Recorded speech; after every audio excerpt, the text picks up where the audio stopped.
Welcome, everyone, to the La Jolla Cosmetic Podcast. I'm your hostess, Monique Ramsey, and today we are going to be speaking with our longtime La Jolla Cosmetic plastic surgeon, Dr. Johan Brahme. Welcome, Dr. Brahme. Hi, Monique. How are you? I'm great, thanks. How are you? I'm doing well, thank you. Happy New Year. Happy New Year. So, because it's the new year, we want to kind of go into some of the trends that we might be seeing over the next 12 months during 2023. And so my idea is for today's session, I'll give you a surgery trend and then we'll get your take on it. Like, is it really a new thing Okay. or is it just marketing? Is it something that will work? Is it something that's safe? And then whatever wisdom you can share with us, we'll just go from there. Does that sound good? Okay. Well, that sounds great. Yep. After Okay. 18 years with La Jolla Cosmetic Surgery, I think I can figure out those trends a little bit. Perfect. So we'll go top to bottom. So we'll start with the face and then travel down. And whenever we mention an article or photo for everyone in the audience, you'll find that linked in the show notes. And then just a heads up, we have some topics in this episode that are not for young audiences.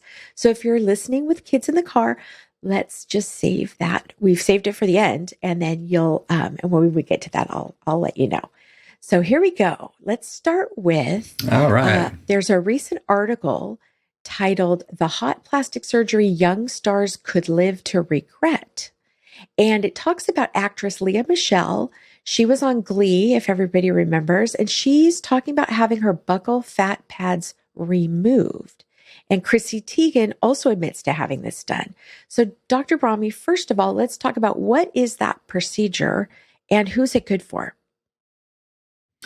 Okay. So the buccal fat pad, just anatomically, is a little ball of fat that sits in the face. It sits right in this region here, right under your cheekbones. And it can be the size of anywhere from like a hazelnut to a walnut. And it's completely unpredictable, and you don't know how big it is. But removing it gives a little more sculpted look to the face. It's not usually a dramatic change, but it is something that, shows up well in photographs, and it's good for some people, and it's not so good for other people. And the reason is, and what this article is really addressing, is that one of the components of aging is that we lose fat in the face. Everything about the face changes, but even the skeleton changes, which is pretty amazing. But a major thing is that we lose fat in the face. And so when I do a facelift on somebody in their maybe late 50s, 60s, or even 70s, I almost always add fat, and that makes a huge difference, because again, one of the things is fat loss with age. So the concern is that if all these young people are removing their buccal fat pad, they're going to walk, we're going to have a whole generation walking around with gaunt faces at the end. And, I sort of agree and disagree with this article, because I think in the right patient, this is a really wonderful little procedure. I mean, the procedure takes about 20 minutes, and it's done through incisions inside the mouth. So there are no external incisions. It's not without risk, but if you've done a few, it's super easy, and the recovery is not very much at all. And it can give, and somebody who has a round face like me, it would be perfectly safe to do this operation, because I'm not going to lose that much fat that it's going to be a problem. But in somebody who is thinner and wants to go sort of ultra thin, it may be not such a great idea. So it's one thing to take into account. And, I talk to patients about this before surgery, and it is the patients that I suggested to, or that I like to do, are patients who have rounder faces And we often combine it, in sort of a slimming operation for the face, like we're doing maybe a chin implant, maybe some liposuction of the neck, and then they still have round cheeks. And I suggest you could think about this, and show them some pictures. And most of the time, they say, yeah, I want to do that, because it's an easy little thing to do. You just have to choose the patient right, as with any procedure, So I like it, but as with every trend, it can be overdone, and I think that's the concern that they're voicing, that this is not for everyone. But then not every operation is for everybody. So Is when you go in and you're looking at it, is it all or nothing? Do you take the whole thing out as one piece, or could you decide to take part of it out? You could conceivably take part of it out, but it's such a subtle change that unless they were really different from side to side, which is unusual, I take the whole thing out. It sort of comes out as a little glob of fat that all hangs together. So technically you could take part of it out, but the change would be so minimal that you might as well not do anything. And is this reversible? If you say somebody takes them out and 20 years later they look really gaunt, or 15, then would you do a fat injection? Yes, you can't put it back in that space, because that space is between a bunch of muscles, and there are nerves there and blood vessels. So, it would be, you can't put it back into the exact space, but you can certainly put fat back into the face and sort of hide that. And we do that all the time. I mean, 10 years ago, I would do maybe an occasional injection of fat with my facelifts. Now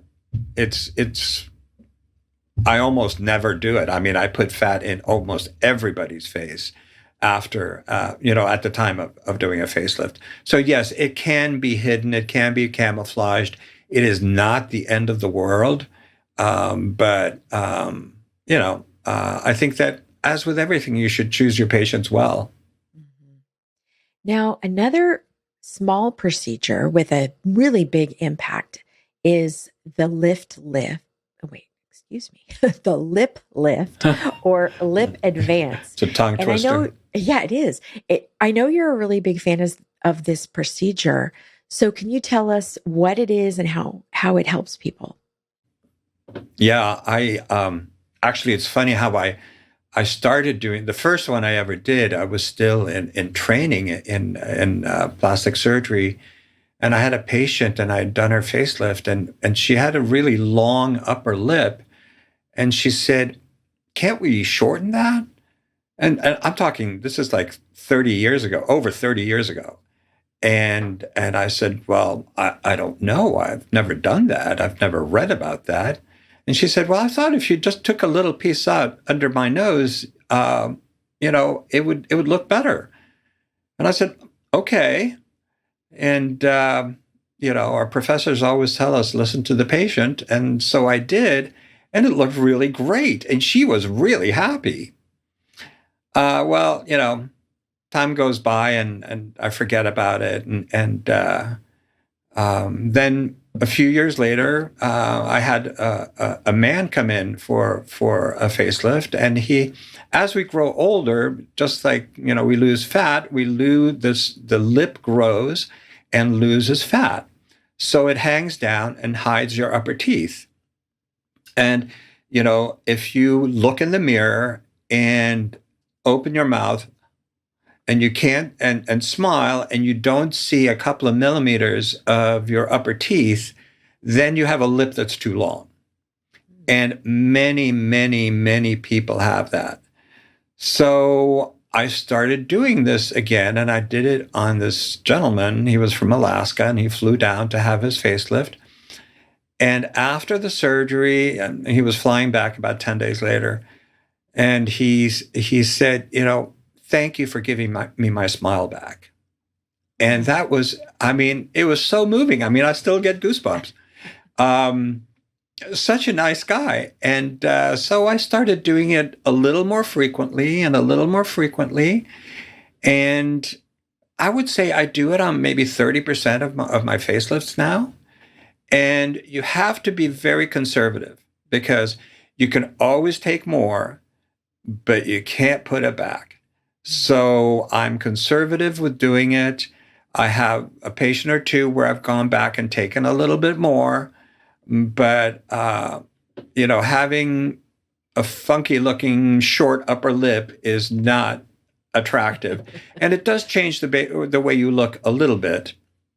But it's a great procedure, and it heals the fastest of any of the procedures on the face when you do a facelift. So this, once the stitches come out, you almost forget that they had that little procedure done. And it's the one thing, it's the first thing that the patients say, God, I really love my new smile. Oh. So I like it. You have to be careful, again, choosing your patients. You certainly don't want to give them too short an upper lip. But there's always a debate in the big plastic surgery meeting. What should you do with the upper lip? Should you inject it? Should you roll it out? Should you shorten it? I'm a big fan of shortening it in the right patient. And if it's super thin, you can put a little fat in. But this is an easy thing to do, easy thing to have done. And, you can, if somebody wants to do it as a standalone procedure, you can do it just under local anesthesia. And I do that not infrequently. Yeah. I was about to ask. Now, is there an age range that's best for that procedure? Like, is somebody too young or too old?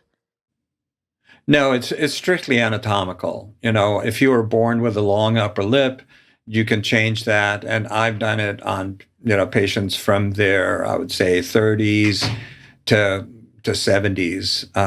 It's certainly more common in, the older patients get, because the lip gets thinner and longer. So, I probably do more in the older population. But it's an anatomical thing rather than an age thing. Yeah. Interesting. But I love it. Yeah. And it is, and after a couple of weeks when the swelling goes down and, you forget that you did that, and you just look at the patient and they just look happy. It really does give you your smile back.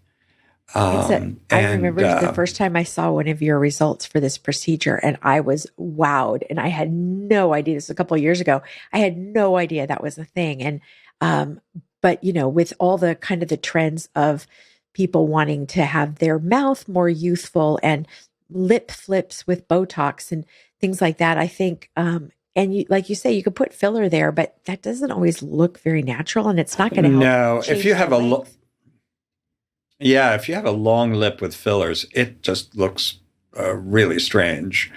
So I have to thank my patient during my training for suggesting this to me. And I forget her name, but she did give me a good turn, and many of my patients. That's neat. All right, so we're going to move down the body and look at the next 3 trends that we should be calling them fat trends. So the first one is from CNN a few days ago. They reported on data from the ISAPS, which is the International Society, and claim that liposuction, not breast augmentation, is now the world's most popular procedure. So breast augmentation has for years and years been the number one, and now all of a sudden we've got lipo in the number 1 slot. Do you think that that's true, that there's been a shift, or not necessarily? I think that there may have been a small shift, and I think that probably is due to a couple of things. One is something we're going to talk about a little later, and that's fat transfer.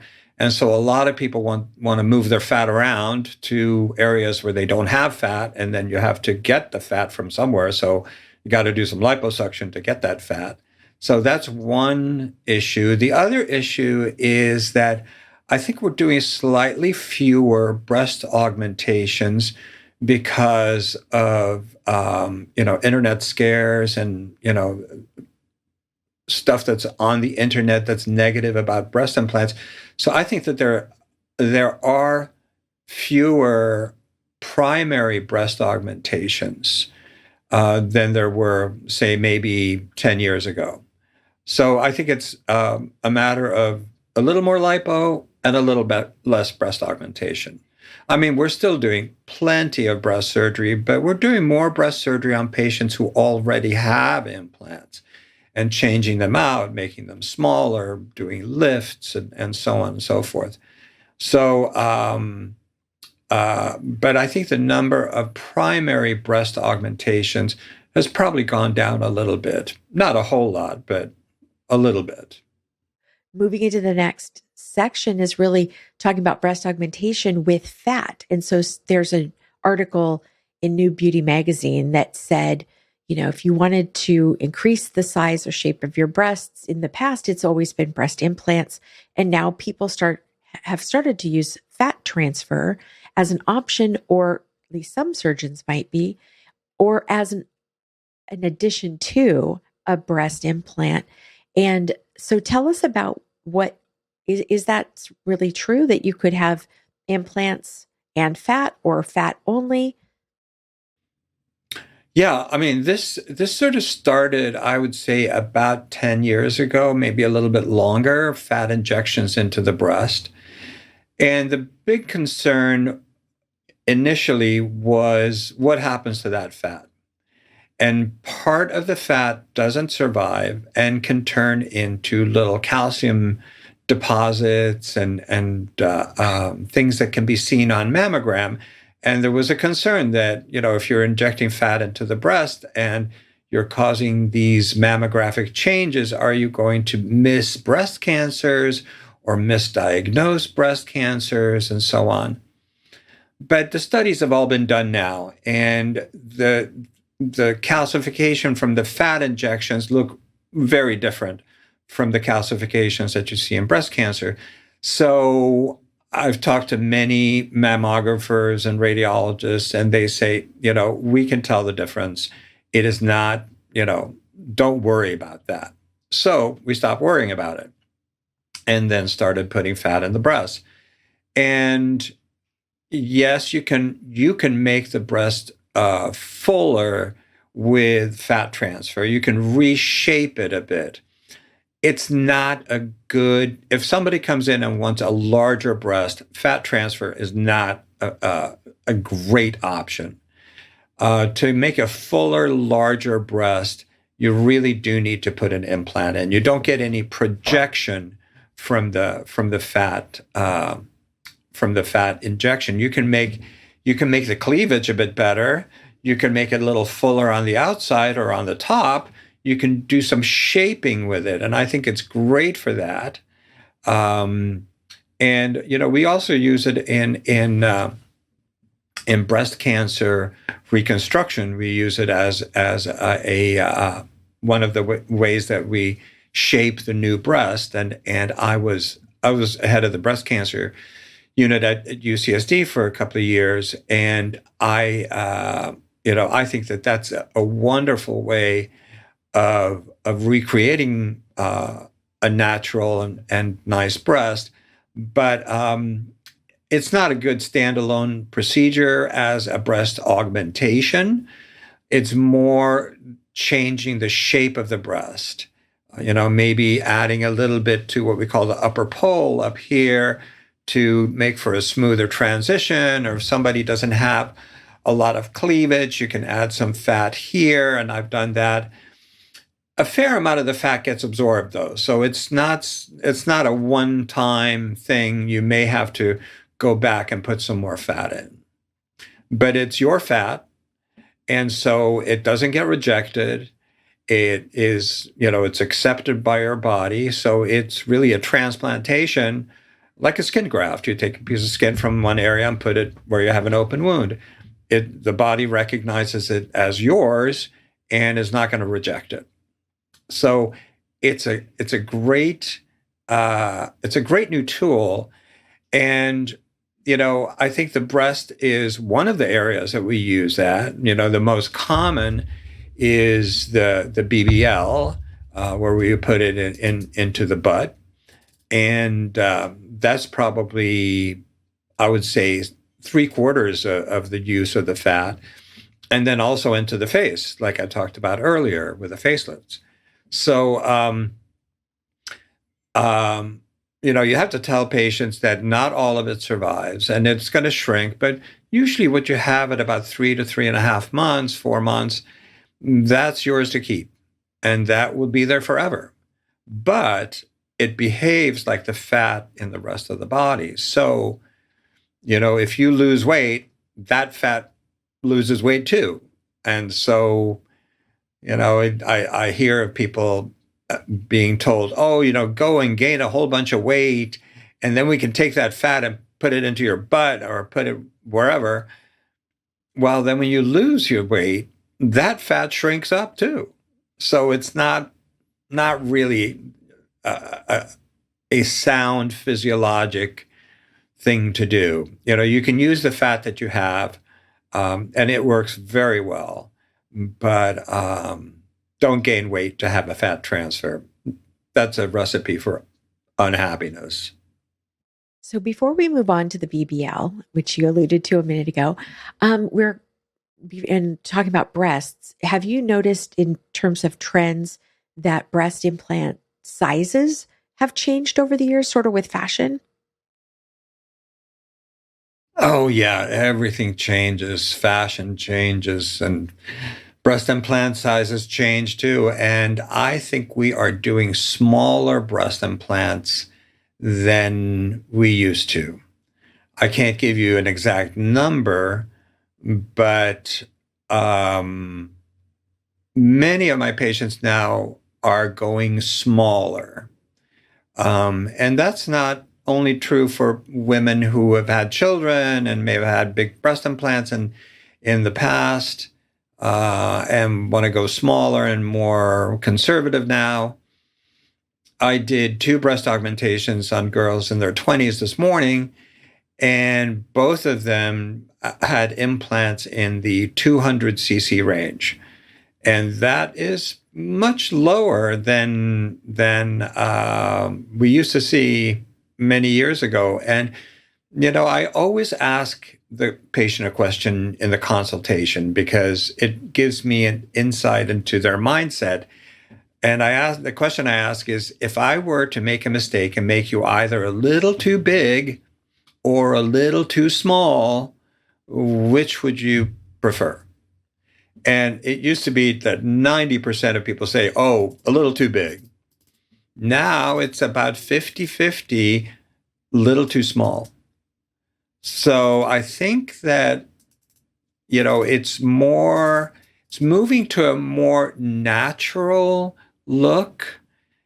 And everything is really, I mean, natural look has always been something that most people really desire, whether it's a nose. The noses we're doing now are not the noses that they were doing in the 70s, the little ski slope nose. People want to look like themselves. They don't want to want to look like somebody different. The same with facelifts. People don't want other people to know that they've had facelifts, but they still want to look better. And we can do that. We don't have to overdo it. So I think that that's the subtle change in plastic surgery, is to a more natural result. And some people come in and say, well, I don't want a facelift because, God, I see these people have had facelifts and they look so artificial. And my response is, yeah, but you're seeing 10 times as many who look great, and you don't know they had a facelift because the surgeon did a good job. And, I myself had a facelift a couple of years ago, and nobody has ever said, oh, who did your facelift? people said, "Oh, you've lost weight. You look great. Where'd you go on vacation?" That sort of thing. And those are the kind of responses that you want. And so that really hyper stretched facelift is a thing that nobody wants anymore. So the trend in everything, noses, faces, even BBLs, is much towards the more natural and shapely and proportional change that people are looking for. Yeah, there's really been, I think, a tremendous effort by plastic surgeons to get the word out about safety with the Brazilian butt lift procedure. And we do have some blog posts about that. So we'll put those in the show notes. And so there was a recent article from Insider. They say on TikTok, there's tons of videos mentioning the BBL era is over. And talked to an Atlanta surgeon who's marketing a BBL reversal. Do you think the BBL era is over, or is it just a modification? I think it's a modification. Totally. It's not over. People still want to look shapely and proportional. And so I think we will be putting fat into butts for a long time to come, but not in the way that you see in Hollywood. The era of the exaggerated, sort of cartoonish big butt, I think that's pretty much over.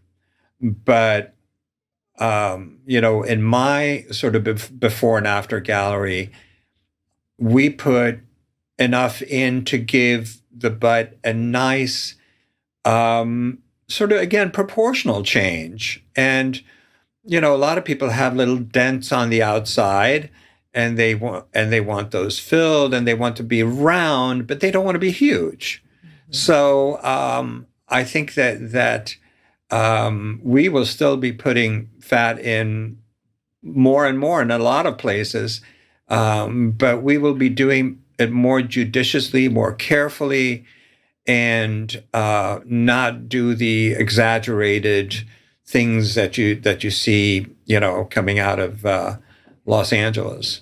And another thing about the BBL reversal, you have to be very careful with that, because some patients come in and they've had their BBL done outside of the US. I recently had a patient who had her BBL in Dubai, and she felt she was too big. And so I said, "Oh, we'll just suck it out." Well, when I tried to suck it out, it was little squishy balls filled with some fluid. It was not a biological material, and I couldn't get anything out. I didn't know what this stuff was. It wasn't silicone, thank God. But it's not something that's approved in this country. So if you are seeing patients who are from out of the country, make sure you know what they have in their butt before you try to take it out.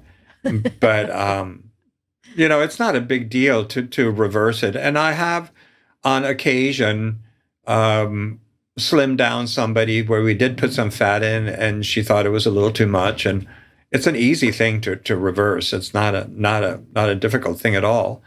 But the trend is definitely towards a shapely, proportional look, rather than the exaggerated, I won't name any names, look. Some famous sisters, maybe?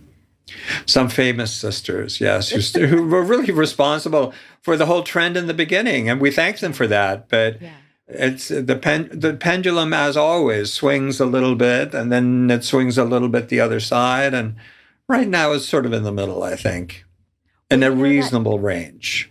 And that actually reminds me, because anybody who knows you, Dr. Brahme, knows you're a total fashionista.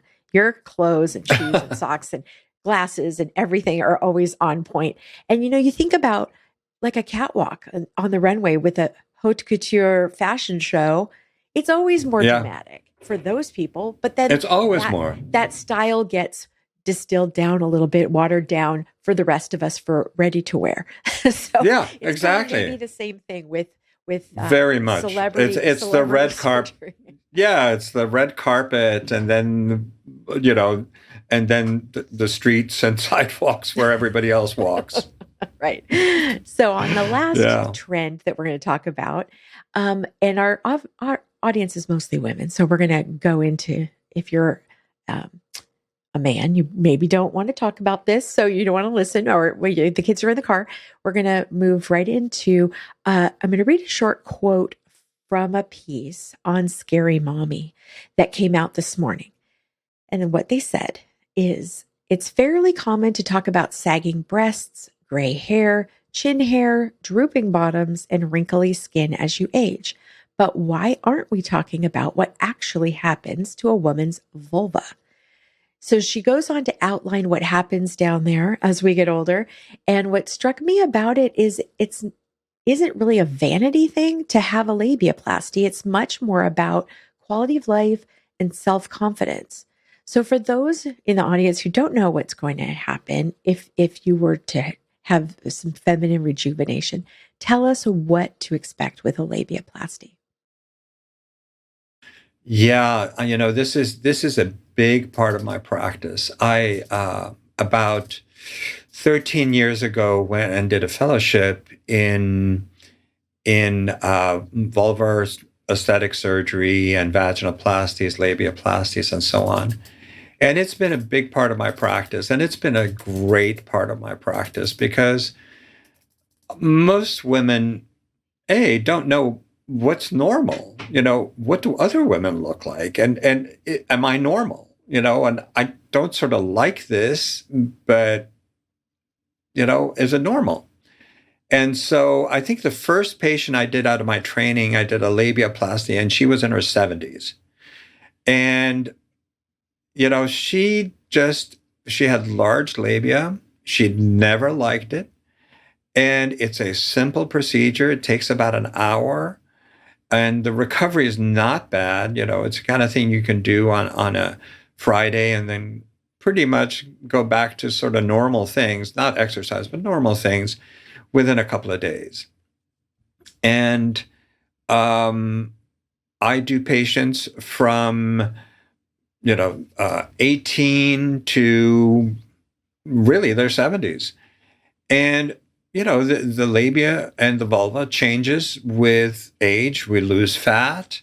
It changes with pregnancy. It changes color, mostly due to the influence of estrogen.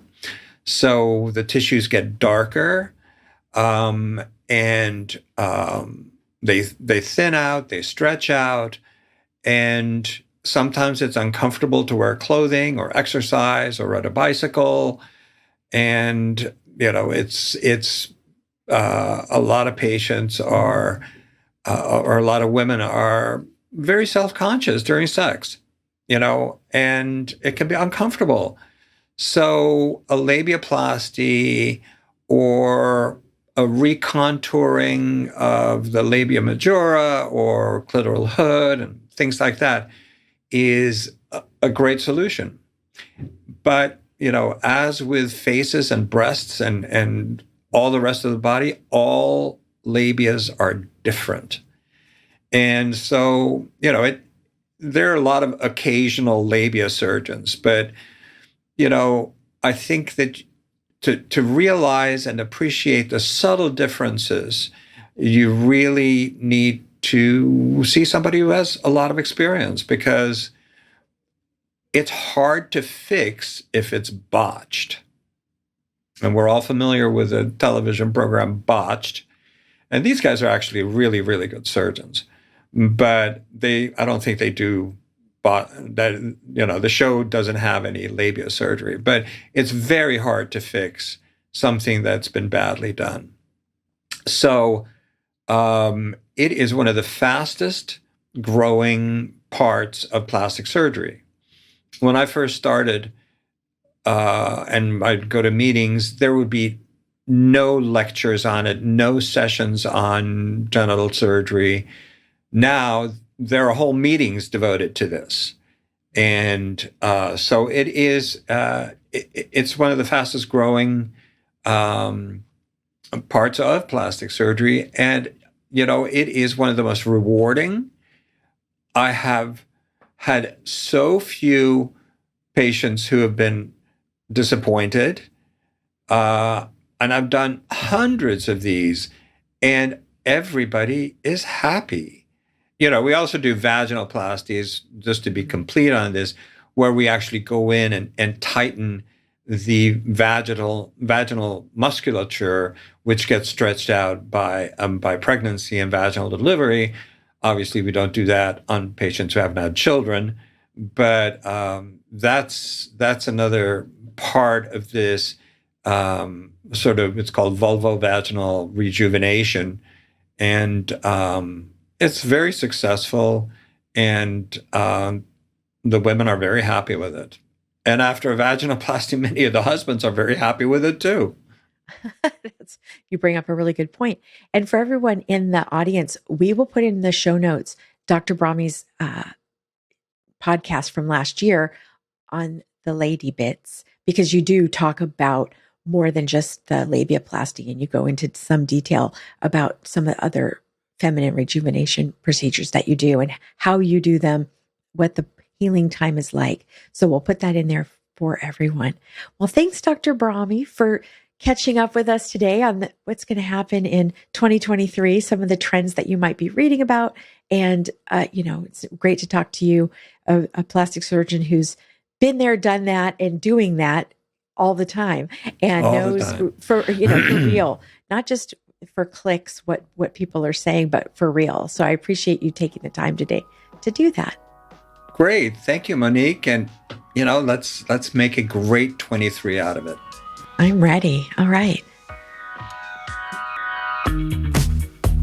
Take a screenshot of this podcast episode with your phone and show it at your consultation or appointment, or mention the promo code podcast to receive $25 off any service or product of $50 or more at La Jolla Cosmetic.